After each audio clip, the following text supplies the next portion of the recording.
Morning.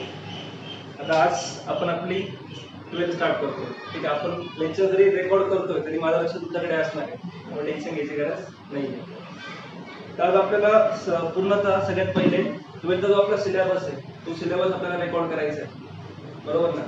आता जर तुम्ही आपलं अकाउंट बघितलं, ओके, आता अकाउंट आपल्याला किती मार्क्सला आहे?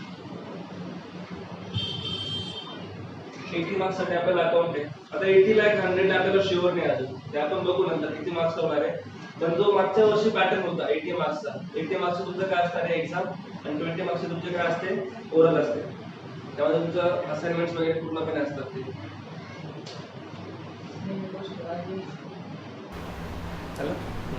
ओके, 80 मार्क्सचा आपलं काय असतो, आपण जो पेपर देतो तो, आणि 20 मार्क्सला आपल्याला काय असणार आहे ओरल असणार आहे.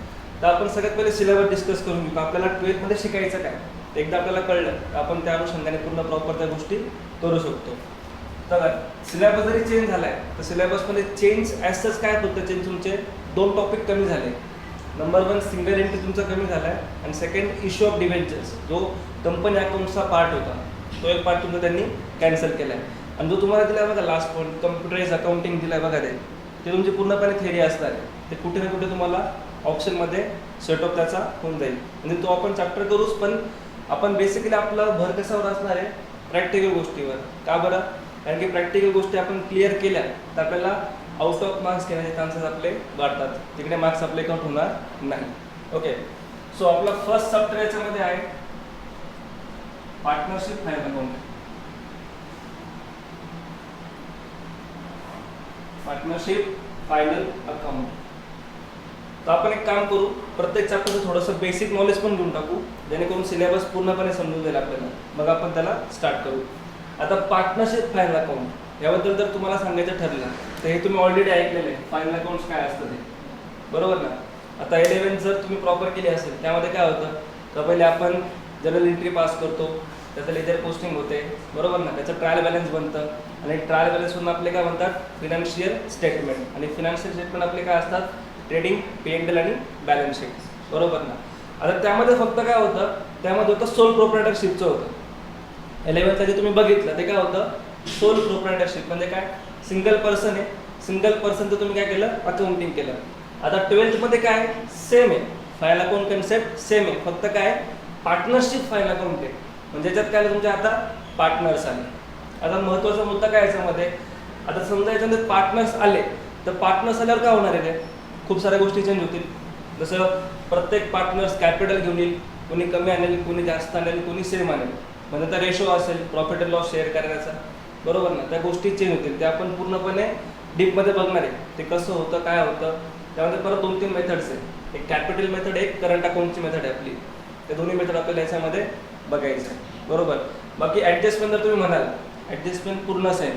क्लोजिंग स्टॉकची तुम्ही बघितली होती, आउटस्टँडिंग एक्सपेन्सेस, प्रीपेड, डेप्रिसिएशन, अजून काय होतं प्रीपेड रेंट होतं आपलं, अजून आठवतं काय तुम्हाला इन्कम रिसिव्ड इन ॲडव्हान्स, अजून हां आउटस्टँडिंग इन्कम, आउटस्टँडिंग एक्सपेन्स दोन्ही पण आले, प्रीपेड इन्कम, प्रीपेड एक्सपेन्स दोन्ही कव्हर झाले. अजून हां डेटर्सवरचं इम्पॉर्टंट होत्या. डेटर्समध्ये किती ॲडजस्टमेंट होतं, जवळपास 5 ॲडजस्टमेंट असतात. अनरेकॉर्डेड सेल्स, RDD, बॅड डेट्स, अजून काय असतं डिस्काउंट एक असतो, आणि अजून काय असतं डिसऑनर ऑफ बिल. ते 12th मध्ये असेल तुम्हाला, 11th नव्हतं ते, बरोबर ना. आणि सेम तुमचं क्रेडिटर्सला पण ॲडजस्टमेंट असतात. क्रेडिटर्सवर तुम्हाला डिस्काउंट भेटतो, तिकडे असतात आपले अनरेकॉर्डेड परचेस, बरोबर. तर ऑलमोस्ट एवढ्याच गोष्टी आपल्याला इकडे बघायच्या आहेत. ओके, तर झालं आपलं partnership file account. Okay, second chapter याच्यामध्ये आपला असणार आहे, मी शॉर्ट फॉर्म लिहितो इकडे, NPO. NPO म्हणजे काय, नॉन प्रॉफिट ऑर्गनायझेशन. काय म्हटलं याच्यामध्ये, नॉन प्रॉफिट ऑर्गनायझेशन्स, म्हणजे हे याचाच भाऊ आहे, फक्त थोडासा वेगळा आहे याच्यामध्ये. सिंपल काय असतं याच्यामध्ये, इकडे काय प्रॉफिट कन्सर्न यांचा, कारण त्यांचा उद्देश काय प्रॉफिट कमवायचा आहे. आणि NPOज म्हणजे काय नॉन प्रॉफिट ऑर्गनायझेशन. जसं आपण म्हणतो ना काही संस्था असतात त्या समाजसेवा करता बघा, जसं एखादं वृद्धाश्रम झालं, एखादं हॉस्पिटल झालं का, ते फक्त व्हॉलंटरी काम करतं नाही का पूर्ण, ते फक्त सर्व्हिस प्रोव्हाइड करतं. त्यांचा उद्देश हा नसतो का पैसे कमवायचे, बरोबर ना. असे काही ऑर्गनायझेशन्स आहेत त्यांच्यासाठी कोणता ऑप्शन असतो, NPO. आता थोडंसं याच्याबद्दल तुम्हाला सांगतो म्हणजे तुम्हाला याची माहिती भेटेल. NPO बेसिकली काय असतं माहिती आहे का तुम्हाला, एक अशी संस्था आहे का तिचा मेन उद्देश काय, प्रॉफिट अर्निंग नाही आहे, प्रॉफिट कमवायचं नाही आहे. पण मला एक सांगा, कोणती पण ऑर्गनायझेशन जर तुम्ही म्हटली, जरी तिचं मोठं प्रॉफिट कमवायचं नाही पण तिला अकाउंट मेंटेन करणं गरजेचं आहे, बरोबर ना. विदाऊट अकाउंट मेंटेन केल्याशिवाय त्यांना कळणार आहे का ते प्रॉफिटमध्ये का लॉसमध्ये, हे कळू शकत नाही. मग त्यासाठी गव्हर्नमेंटने त्यांना काय केलं, एक ऑप्शन दिला आहे. तेव्हाच तुम्ही एवढं नका करत बसू पहिले, तर तुम्ही जनरल एंट्री पास कराल, मग त्याचं लेजर पोस्टिंग कराल, मग ट्रायल बॅलन्स बनवाल, एवढं काय तुम्ही करत बसू नका. तुम्हाला त्यांनी एक वेगळं अकाउंटिंग दिलं आहे यांना. अकाउंटिंग प्रोसेस काय दिली आहे, वेगळी दिली आहे. तसे ऑप्शन दोन्ही पण अवेलेबल ठेवले यांना. ऑप्शन दोन्ही पण अवेलेबल काय ठेवले, तर तुम्ही सगळं करू शकता, from general entry to financial statement. Second option काय, तर तुम्ही फक्त कॅश बुक मेंटेन करा. तुम्ही शिकले ना इकडे सबसिडियरी बुक्समध्ये बघा, शिकलं ना कॅश बुकमध्ये. कॅश बुकमध्ये काय असतं, रिसिप्ट्स आणि पेमेंट, किती पैसे आले आणि किती पैसे गेले याचं रेकॉर्ड करा, त्यावर तुम्ही तुमचा इन्कम काढा. हा त्यांना ऑप्शन असतो, बरोबर ना. हे आपल्याला कुठे शिकायचं आहे, NPO मध्ये शिकायचं आहे, बरोबर. तिसरा चॅप्टर आपल्या याच्यामध्ये आहे, याच्यामध्ये काही प्रॉब्लेम नाही तुम्हाला. तर बघा, फायनल अकाउंट बेसिक कळते ना, फक्त डिटेलमध्ये अजून आपण गेलेलो नाहीये. फक्त एक थ्रू आउट आपण जातो नाही का, फक्त काय त्यांना आपल्याला बघायचं काय पुढे. आपण फक्त आपला सिलेबस डिस्कस करतो, जेणेकरून सिलेबस एकदा कळला का गोष्टी कळण्यासाठी आपल्याला सोप्या होतील त्या. ठीक आहे. तर आपला थर्ड चॅप्टर याच्यामध्ये असणार आहे ऍडमिशन ऑफ पार्टनर. आता 3 गोष्टी बघा तुम्हाला, तर तुम्ही जर चेक केला असेल सिलेबस, यात असतो ऍडमिशन, एक असणार तुम्हाला रिटायरमेंट, आणि एक असतो तुम्हाला याच्यामध्ये डेथ. जर तुम्ही सिलेबस जर बघितला असेल तर तुम्हाला याच्यामध्ये कळलं असेल ते, बरोबर. बघा काय काय हे दोन आपण बघितले. आता पार्टनरशिप फायदा कोण काय होतं आपण बघितलं, NPOचं पण वरच्यावर बघून घेतलंय. पुढचे 3 चॅप्टर लिंक मध्ये असणार आहे आपल्याला. कोणते कोणते ते, ऍडमिशन ऑफ ए पार्टनर आहे, ते त्यांचं पण काय,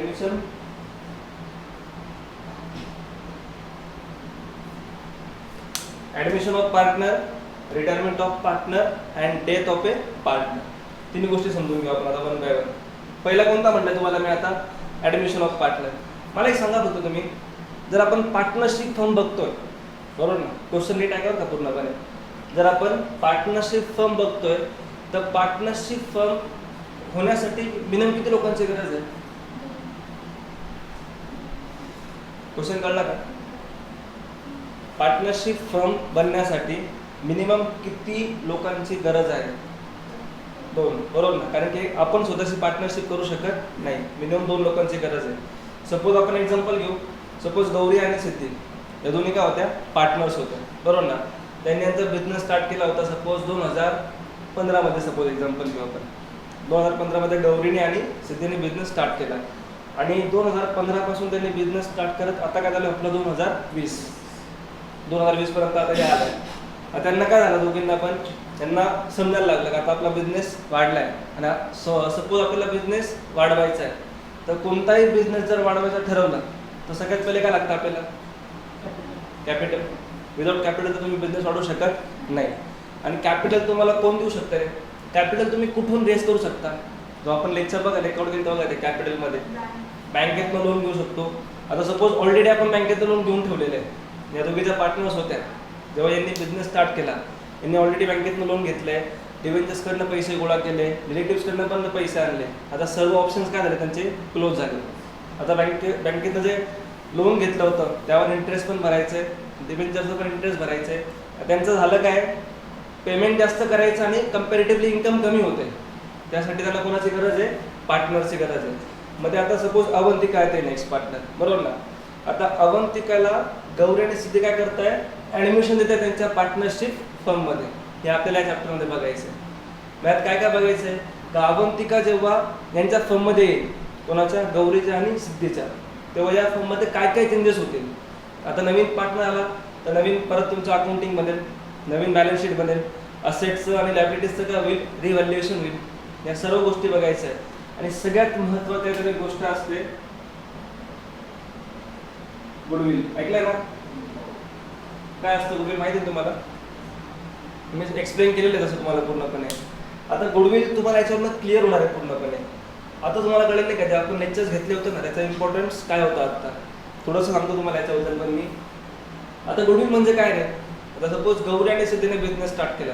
कधी स्टार्ट केलाय? 2015 मध्ये. आता काय झालं, 2020 चालू आहे. आता 20 पर्यंत येताना यांनी यांचा सेटअप पूर्ण रेडी ठेवलेला आहे. आता जेव्हा अवंतिका ज्या फर्ममध्ये ऍडमिशन घेणार आहे, अवंतिकाला रेडीमेड प्रॉफिट भेटणार आहे. अवंतिकाला असंच काही नवीन करण्याची गरज आहे का आता? नाही. अवंतिकाला माहिती आहे काही ते पैसे इन्व्हेस्ट केले आपल्याला काय होणार आहे, प्रॉफिट होणार आहे. आणि त्यामध्ये पण एक महत्त्वाचा मुद्दा, अवंतिका यांच्यामध्ये का बरं ऍडमिशन घेणार आहे रे गौरी आणि सिद्धीमध्ये?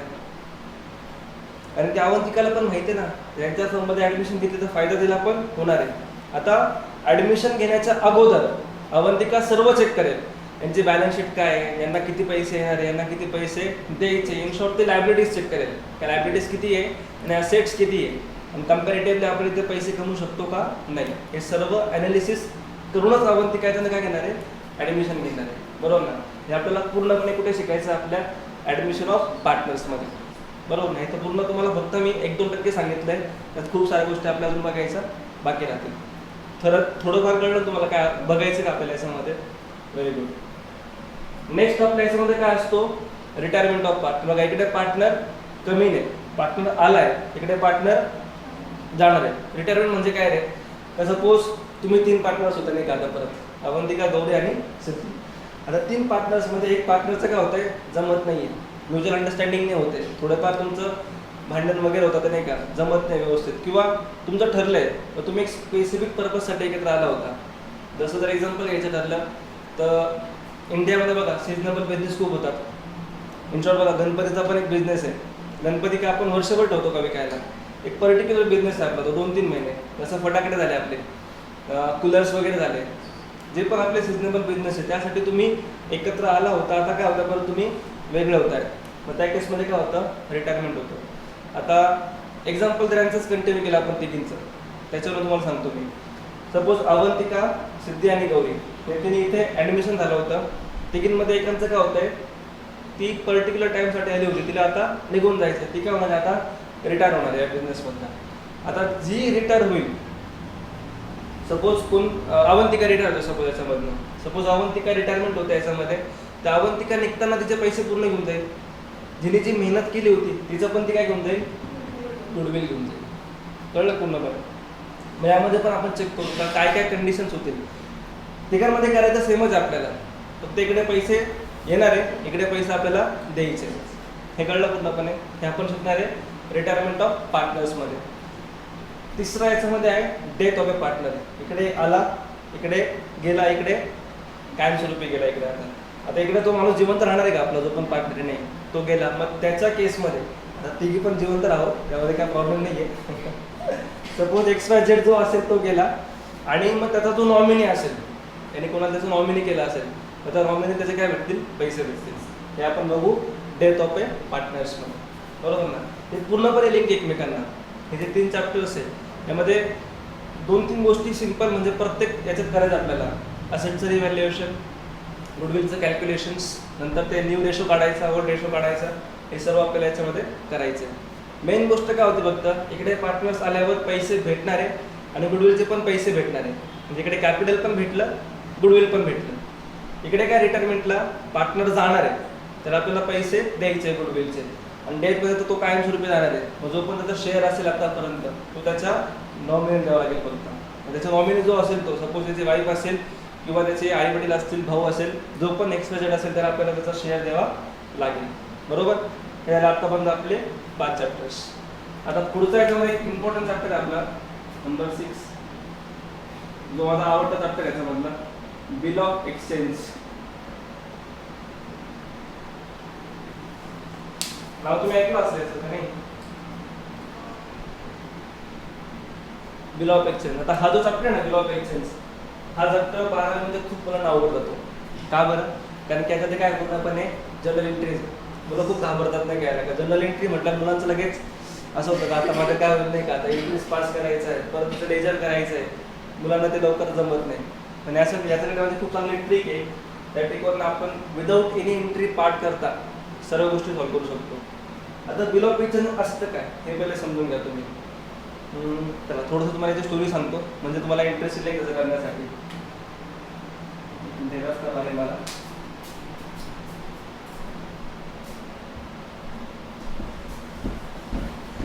पण कळते ना पूर्ण आता. कोणता पण जर काय डाऊट असेल तर लगेच क्लिअर करा बरं का. डाऊट अकाउंट एक लक्षात ठेवा तुम्ही, जेवढा डाऊट मनामध्ये ठेवा ना तेवढं अकाउंट तुम्ही अवघड करा.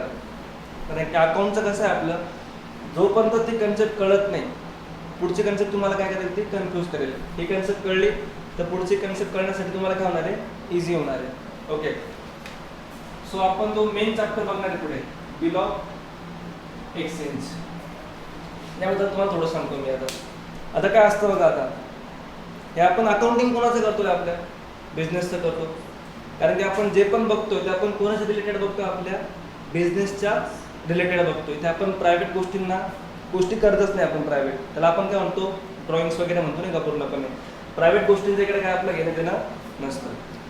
सपोज आता हा चॅप्टर कळण्यासाठी तुम्हाला याचं मागचं बॅकग्राऊंड पहिले कळलं पाहिजे. हा चॅप्टर का बरं शिकायचं आपल्याला. आता कोणता पण बिझनेस म्हटला तिकडे दोन लोक येणार आहे, एक असणार आहे सेलर, एक असणार आहे परचेसर. म्हणजे एक असं डेटर्स आणि एक पण असेल क्रेडिटर्स, बरोबर ना. तर सपोज सिद्धी आपली इथे सपोज पहिले सपोज कोण आपल्या इकडे गौरी, ओके ना. आता सपोज सिद्धीने काय केलंय, गौरीला माल सेल केला. आता नीट समजून घ्या का पूर्णपणे, हे 11th बेसिक आहे. हे असं कनेक्ट झाला मी व्यवस्थित करतो तुम्हाला कळण्यासाठी. सिद्धी गौरीला माल काय करते, सेल करते. याचा अर्थ गौरी काय करते, परचेस करते. याचा अर्थ गौरी काय करते, परचेस करते, बरोबर ना.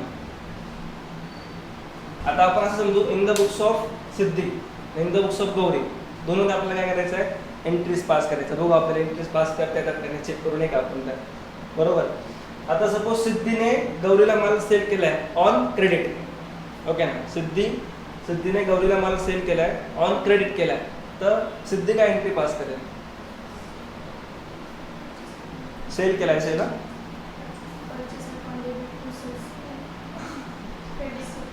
नाही नीट ऐका पूर्णपणे. Siddhi sold goods to Gauri on credit. बघा हे ट्रान्झॅक्शन तुमचं काय, Siddhi sold goods to Gauri on credit rupees suppose 1000. हे तुमचं काय ट्रान्झॅक्शन आहे. आता याची तुम्हाला एंट्री पास करायची. आता एंट्री कोणाच्या बुकमध्ये पास करायची आहे, इन द बुक्स ऑफ सिद्धी. आता पहिला रूल समजून घ्या रिलेटेडचा. इन द बुक्स ऑफ सिद्धी जेव्हा आपण काम करणार आहे, सिद्धीच्या बुकमध्ये सिद्धीचं नाव येणार नाही. हा गोल्डन रूल आहे, हे लक्षात ठेवा फक्त. म्हणजे इन द बुक्स ऑफ सिद्धी सिद्धीचं नाव घ्यायच्या मध्ये नाही. आता एंट्री कशी पास करायची बघा. आता काय केलंय, गुड्स, आणि कोणाला केलंय, गौरीला. आणि मोस्ट इम्पॉर्टंटली काय, ऑन क्रेडिट आहे. म्हणजे कॅशचा काय संबंध येईल का इकडे, आता कॅशचं काय येणार नाहीये. आता सिद्धीला कोणाकडनं पैसे घ्यायचे, गौरीकडनं. गौरी कोणता अकाउंट आहे, पर्सनल अकाउंट आहे, नॅचरल पर्सनल अकाउंट आहे गौरी. आपला पर्सनल अकाउंटचा रूल काय, debit the receiver, credit the giver. गौरीकडनं पैसे भेटणार आहे, डेबिट द रिसिव्हर. माहिती काय एंट्री पास होईल रे, गौरी अकाउंट डेबिट टू. आता सेल कोणता अकाउंट आहे आपलं, सेल नॉमिनल अकाउंट आहे. आणि सेल आपला काय इन्कम आहे, बरोबर ना. आपण जेव्हा सेल करू, सेल आपला काय असतो, इन्कम असतो. रूल काय लागेल त्याला, credit all income and gains. That's why Gauri account debit to sales account. ही आपली एंट्री पास झाली 1000. हे कळलं का पहिले. बघा खूप इंटरेस्टिंग चॅप्टर बघा हा. थोडा पण डाऊट असेल ना क्लिअर करून घ्या फक्त माझ्याकडनं. खूप म्हणजे जेव्हा तुम्हाला हा कळेल ना, तुम्हाला याची मजाच वेगळी नाही का पूर्ण करण्याची. One of the most interesting chapter आहे पूर्ण. बघा इथपर्यंत कळलं. आता सिद्धीने गुड्स सेल केले, सिद्धीने काय एंट्री पास केली, Gauri account debit to sales. आता गौरीने काय केले, इथे परचेस केले. गौरीने काय केले, परचेस केले. म्हणजे याचा ऑपोजिट होऊन जाईल ना. Gauri purchase goods from Siddhi for rupees 1000. आता गौरी जेव्हा परचेस करते, परचेस कोणता अकाउंट आहे, परचेस पण नॉमिनल आहे. जर सेल नॉमिनल तर परचेस पण कोणता अकाउंट येईल, आपला नॉमिनल अकाउंट. आणि परचेस आपला काय एक्सपेन्स आहे. एक्सपेन्स काय असतो माहिती आहे ना, काय असतो एक्सपेन्स सांगितलंय तुम्हाला.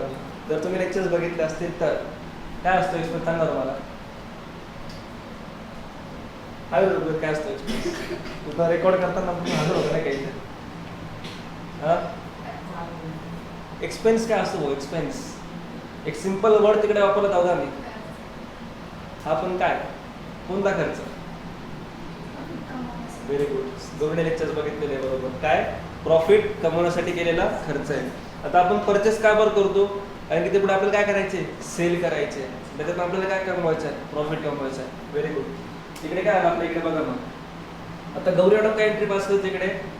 Purchase account debit to. कोणाकडनं परचेस केलंय? सिद्धी. कोणता अकाउंट आहे? Credit the giver. सिद्धीला पैसे द्यायचे ना आता. To Siddhi account. बरोबर ना. 1000. आता मेन मुद्दा बघा. इथपर्यंत कळत आहे आता. सिद्धीने माल काय केला? सेल केला. गौरीने माल परचेस केला. आता सपोज यांचं ठरलं असेल तर आफ्टर 2 मंथचं क्रेडिट पिरियड असणार आहे आणि आफ्टर 2 मंथ्स गौरी सिद्धीला काय करणार आहे? पेमेंट करणार आहे. पण मोस्ट इम्पॉर्टंट गोष्ट काय याच्यामध्ये? सिद्धीला भरोसा असतो का कस्टमरवर आपल्या? नाही. कोणता पण कस्टमर होता भरोसा आपण ठेवत नाही. मग सिद्धी काय एक काम कर. आता थांबा अजून एक गोष्ट याच्यामध्ये. आता परचेस सेल तर झाला आपल्या याच्यामध्ये. आता एकाकडनं पैसे घ्यायचे, एकाला पैसे द्यायचे. मग बिल वगैरे बनेल पूर्णपणे. बघा ना इथे काय होईल? सिद्धी काय सांगेल गौरीला? तर मला तुझ्यावर भरोसा वगैरे काही नाही आहे. ती सगळ्यात पहिले एक बिल पाठवेल नाही काहीला. काय पाठवेल? बिल पाठवेल. म्हणजे जे असतं का ते आपण लिहितो का आपलं काय एवढं आपलं बिल आहे. 2 मंथ्स क्रेडिट पिरियडचं बिल आहे आपलं पूर्णपणे. म्हणजे आपलं बिल क्रिएट होणार आहे. बरोबर ना. आता बिल जेव्हा क्रिएट होईल हे महत्त्वाची गोष्ट आहे. समजून घ्या फक्त इकडे. आता तुम्ही आता बघा मला सांगा एक केसमध्ये फक्त कोणाला पैसे भेटणार आहे? सिद्धीला पैसे भेटणार आहे. आता सिद्धीला जर पैसे भेटले मग सिद्धीला ती असेट असेल का लायबिलिटी असेल? ते मी विचार करा फक्त. सिद्धीला जर पैसे भेटणार आहे तर सिद्धीची ती असेट असेल का लायबिलिटी असेल? असेट ना. अजून एक सिंपल करतो आता. मग सपोज गौरीला सिद्धीला काय करायचे? पेमेंट करायचे. बरोबर ना. गौरीला सिद्धीला पेमेंट करायचे. मग गौरीसाठी असेट आहे का लायबिलिटी येते? लायबिलिटी. कारण की गौरीसाठी काय येते? देणेदारी आहे. तिला ते पेमेंट करायचंय. तिची काय आणि गौरीची लायबिलिटी. तर गौरीची जर ती लायबिलिटी होते सिद्धीची काय होणार आहे? असेट्स मध्ये. कळते का पूर्णपणे? Very good. आता अजून एक गोष्ट असते याच्यामध्ये. बॅलन्सेस तुम्हाला त्यात ओळखतात. कोणाला कोणता बॅलन्स असतो? तरी चेक करू झाला आपण ते. असेटचा ओरिजिनल बॅलन्स कोणता असतो? असेटचा ओरिजिनल बॅलन्स कोणता असतो? डेबिट. बरोबर. आणि लायबिलिटीजचा क्रेडिट राहील. आता कारण की तुम्ही तर सेम आहे ना. नाही. आता होईल का इकडे बघा. आता जेव्हा सिद्धी मॅडम गौरी मॅडमला काय पाठवतील? एक बिल पाठवतील. त्या बिलमध्ये काय असणार आहे का मला तुझ्याकडनं 1000 रुपये घ्यायचे. 1000 रुपये कमी होत आहे. 1 लाख रुपये घ्यायचे. बरोबर. 1000 रुपये आपण नॉमिनल गोष्ट नाही का आपल्यासाठी. ते सपोज किती घ्यायचे आपल्याला? 1 लाख रुपये घ्यायचे. सिद्धी काय होणार आहे गौरीला? मला तुझ्याकडनं 1 लाख रुपये घ्यायचे आणि मी तुला 2 मंथचं काय देते? क्रेडिट पिरियड देते. त्याचा पूर्ण प्रोफॉर्मामध्ये बनणार आहे. काय असेल तुमचं टर्म्स अँड कंडिशन्स इकडे डिसाईड होतील पूर्णपणे. आता ते बिल कोणाकडे येऊन पोहोचलं? पहिले गौरीकडे येऊन पोहोचणार आहे. सिद्धीने गौरीला पाठवलंय. पण महत्त्वाची गोष्ट काय असते इकडे? जोपर्यंत गौरी त्या बिलला ऍक्सेप्ट करत नाही. काय म्हणलं मी? जोपर्यंत गौरी या बिलला बघा हे काय असतं आपलं? एक बिल आहे पूर्णपणे ₹1 लाखचं बिल आहे. याच्यावर आपलं काय पूर्णपणे टर्म्स अँड कंडिशन्स आहे. किती महिन्याचं क्रेडिट पिरियड आहे, कसं पेमेंट करणार आहे, काय करणार आहे, ऑल गोष्टी इकडे काय आपल्या इन्क्लुडेड आहे. आता महत्त्वाची गोष्ट काय बघते इकडे आपली? जेव्हा सिद्धी गौरीला बिल पाठवते बरोबर. जोपर्यंत गौरी या बिलला काय करते? ऍक्सेप्ट करत नाही आणि त्यावर गौरी साईन करत नाही तोपर्यंत या बिलला काय किंमत नसणार आहे. हे कळलं का पहिले? परत सांगतो का नीट आहे का फक्त? हाच पॉईंट इम्पॉर्टंट आहे याच्यामध्ये. काय इम्पॉर्टंट पॉईंट आहे हा? सिद्धी मॅडम जेव्हा गौरी मॅडमला बिल पाठवतील आणि त्या बिलवर जोपर्यंत गौरी मॅडम साईन करत नाही तोपर्यंत त्या बिलला काय किंमत नाहीये. का बरं? असं का बरं सांगा मला? क्वेश्चन कळला तुम्हाला? क्वेश्चन काय होता? सॉरी. सिद्धीने बिल पाठवलं गौरीला 1 लाख रुपीजचं आणि जोपर्यंत गौरी याला साईन करणार नाहीये तोपर्यंत त्याला काहीच किंमत नाहीये. तोपर्यंत डायरेक्ट हे रद्दी नाही का पूर्णपणे, याला काही किंमतच नाहीये. असं का बरं? करा विचार, असं का बरं? लावा डोकं काहीतरी. का बरं असं बोला.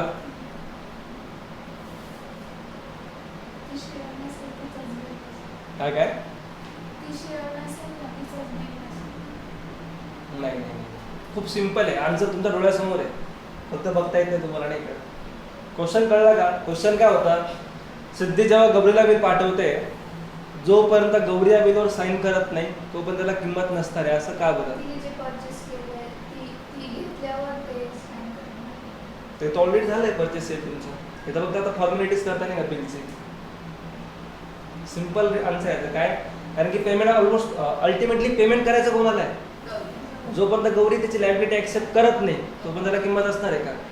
असं सिद्धी तर 100 बिल पाठवेल ना गौरीला, 1 लाख रुपयाचं, हे 2 लाख रुपयाचं, हे 3 लाख रुपयाचं. पण जोपर्यंत गौरी ऍक्सेप्ट करत नाही की माझी लायबिलिटी आहे तोपर्यंत त्या बिलला काय नसणार आहे? किंमत नसणार आहे, व्हॅल्यू नसणार आहे. इन शॉर्ट हे कळलं का पूर्णपणे? आता हे कळलं का? आता का बिल पोहोचलं कोणाकडे? गौरीकडे. आता गौरी काय तिची लायबिलिटी काय करते? क्रिएट करते. तिची लायबिलिटी ती मान्य करते, बरोबर ना? आता गौरीला हे बिल पेमेंट कोणाला करायचंय? सिद्धीला. सिद्धी कोणता अकाउंट आहे परत? Personal account. काय एंट्री पास वेगळी आपली सिद्धी अकाउंट टू काय in the books of Gauri. Gauri समोर येईल का? आता लायबिलिटी क्रिएट करायची आहे तर तिथे काय लागलं? To bills payable. मला सांगा बिल्स पेबल कोणता अकाउंट आहे?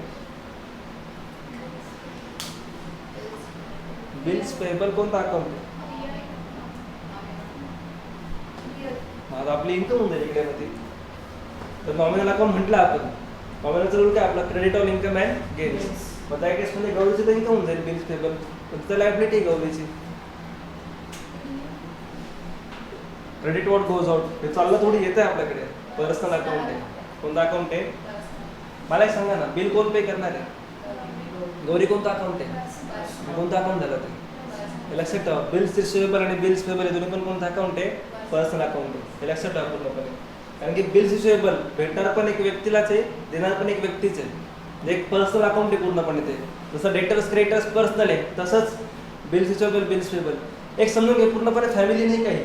Debtors creditors. डेटर्सचा जो कोण आहे? Bills receivable. आणि क्रेडिटर्सचा कोण आहे? Bills payable. ही पूर्ण फॅमिली कोणता अकाउंट आहे? पर्सनल अकाउंट आहे. म्हणजे तुमचं कन्फ्युजन होणार नाही याच्यामध्ये, बरोबर ना? इकडे कळलं का? आता काय झालं बघा. सिद्धीला पैसे द्यायचे, सिद्धी अकाउंट डेबिट आणि गव्हर्नमेंट लायबिलिटी क्रिएट केली, मग टू बिल्स पेबल.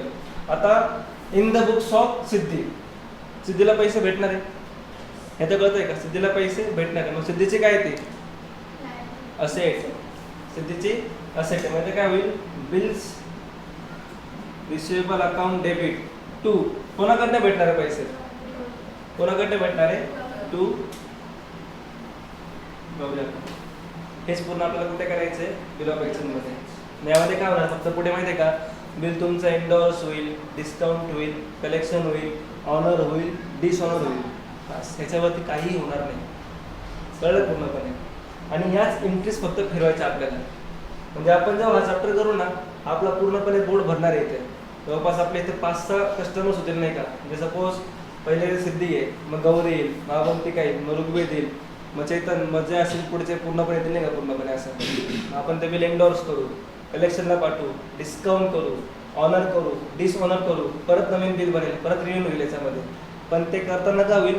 हे जर स्टोरी तुम्ही लक्षात ठेवली पूर्णपणे जे आपण शिकतो आताही, तुम्हाला बिल ऑफ एक्सचेंज अवघड जाणार नाही. आता जे पण 12th मुलं असतात ना, त्यांना बिल ऑफ एक्सचेंज म्हणलं डायरेक्ट त्यांना असा घाम फुटतो पूर्णपणे. बिल ऑफ एक्सचेंज म्हणजे एकदम अवघड टॉपिक आहे. पण बिल ऑफ एक्सचेंज सारखा सोपा टॉपिक कोणताच नसतो. तर तुम्हाला एंट्रीज जर कळल्या ना पूर्णपणे, इन शॉर्ट काय होतं? एंट्रीजपेक्षा पण काय लॉजिकल गोष्ट आहे, मनी फ्लो कळला पाहिजे. कोणाला पैसे भेटतात आणि कोणाकडनं पैसे जात आहेत. त्यामध्ये काही पाठ करण्याची गरज नाही आहे. ड्रॉवर कोण आहे, ड्रॉवी कोण आहे, ॲक्सेप्टर कोण आहे, काही पाठ करण्याची गरज नाही आहे. जे आपण शिकतो ना सिद्धी गौरी, ते लक्षात ठेवायचं फक्त त्याच्यामध्ये. त्याच्यावर पण तुम्हाला पूर्ण गोष्टी कळतील. कळलं का? हे आपलं काय असणार आता? बिल ऑफ एक्सचेंज असणार आहे. आता म्हणता का आपण किती टॉपिक केले म्हणजे असं रोड बघितलं फक्त. पहिले बघितलं आपण फाईल अकाउंट, त्यामध्ये आपण काय बघितलं पार्टनर्स आहे आणि त्या गोष्टी आपण 11th केल्या त्याच करायच्या, फक्त इन डिटेल अजून थोडंसं वाढणार आहे याच्यामध्ये. सेकंड काय बघितलं आपण NPO, नॉन प्रॉफिट ऑर्गनायझेशन्स. का त्यामध्ये 2 ऑप्शन्स अवेलेबल आहेत, एक तर तुम्ही फाईल अकाउंट सारखं पण करा किंवा कॅश बुक मेंटेन करून रिसिप्ट आणि पेमेंट. तिसरं काय बघितलं आपण ॲडमिशन, पार्टनर्स येतोय, आता पार्टनर जेव्हा येईल कॅपिटल आणि गुडविल पैसे भेटणार आहे, रिटायरमेंटला पैसे द्यायचे त्याला गुडविलचे, पण डेटला तर गेलाच पूर्णपणे. नंतर आपण कोणता बघितला आता हा बिल ऑफ एक्सचेंज. इथपर्यंत क्लिअर आहे पूर्णपणे. आता अजून पुढचा कोणता चॅप्टर आहे तुम्हाला आता हा एक अजून एक राहिला बघा, जो आपण बघितला ना ॲडमिशन, त्यातला अजून एक टॉपिक राहिला आपला, तो पण समजू. इथपर्यंत क्लिअर आहे पूर्णपणे. आता कळते का पूर्णपणे, काय डाऊट्स वगैरे नाही याच्यामध्ये?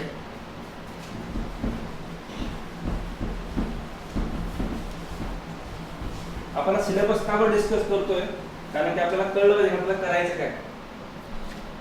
इकडे बघा, आता जेव्हा आपण 3 चॅप्टर बघितलं बघा, आहे ॲडमिशन, रिटायरमेंट आणि डेथ.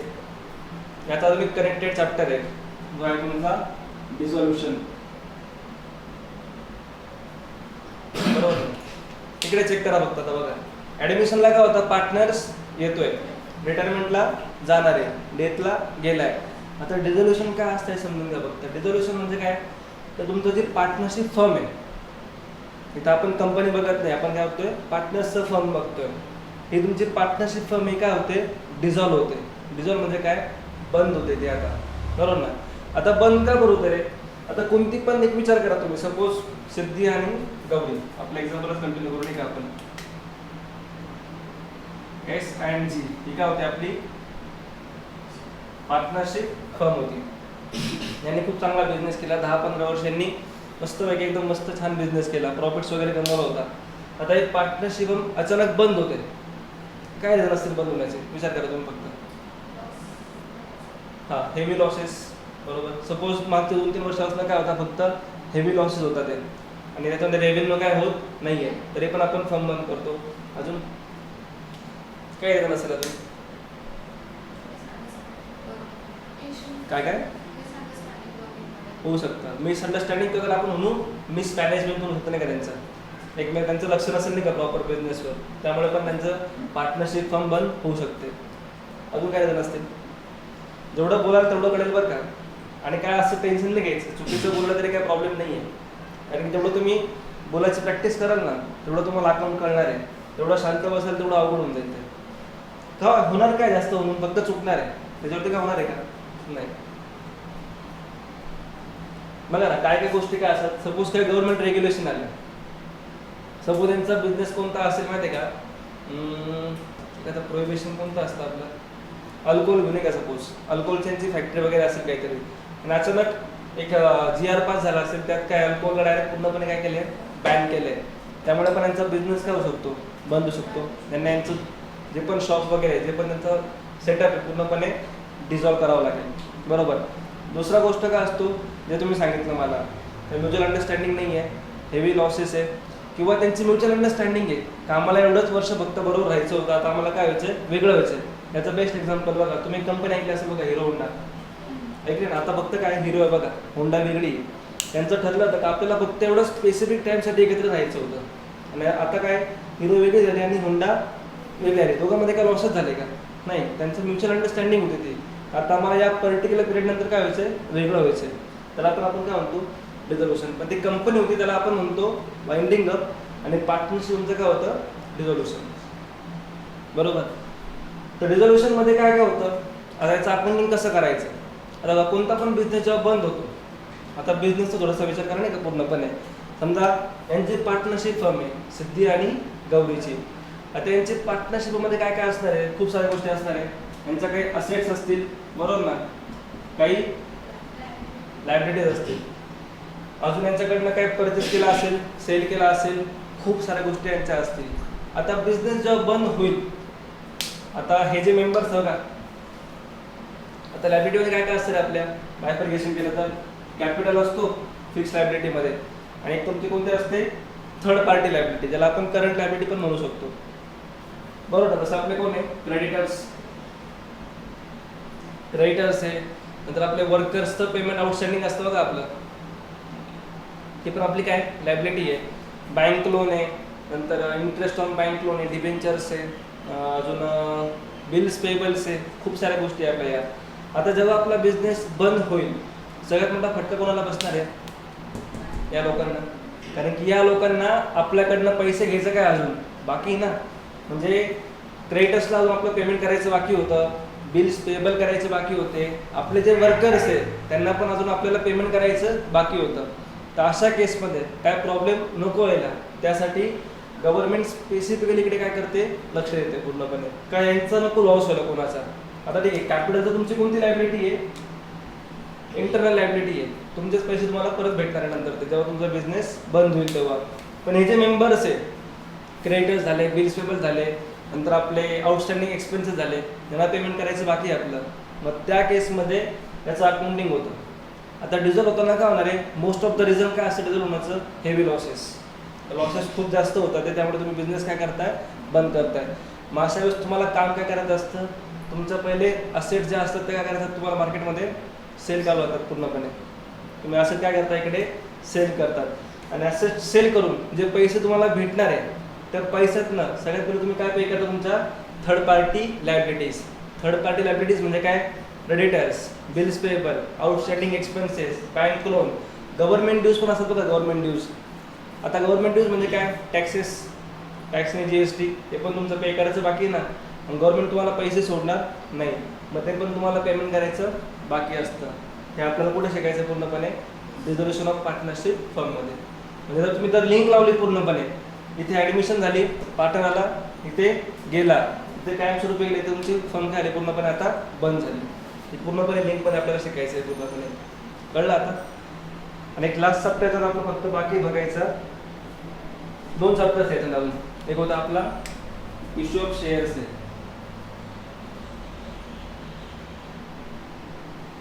आणि तो त्यांनी एक चॅप्टरला नाव दिलं आहे इकडे, अनालिसिस ऑफ फिनान्शियल स्टेटमेंट. त्याचा सिंपल काय समजा तो रेशो अनालिसिस आहे.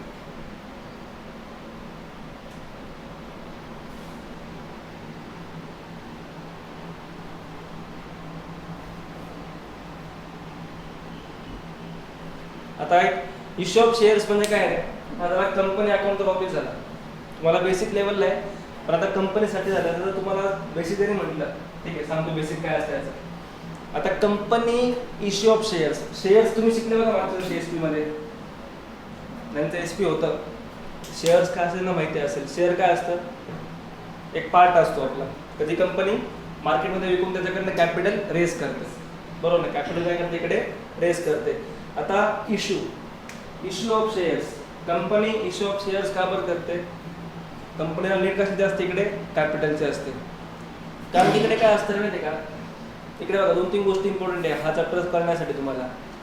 पहिले तर तुम्हाला हे कळलं पाहिजे, इश्यू ऑफ शेअर्स कोणाचं होतं, फक्त कंपनीचं होतं, बरोबर ना.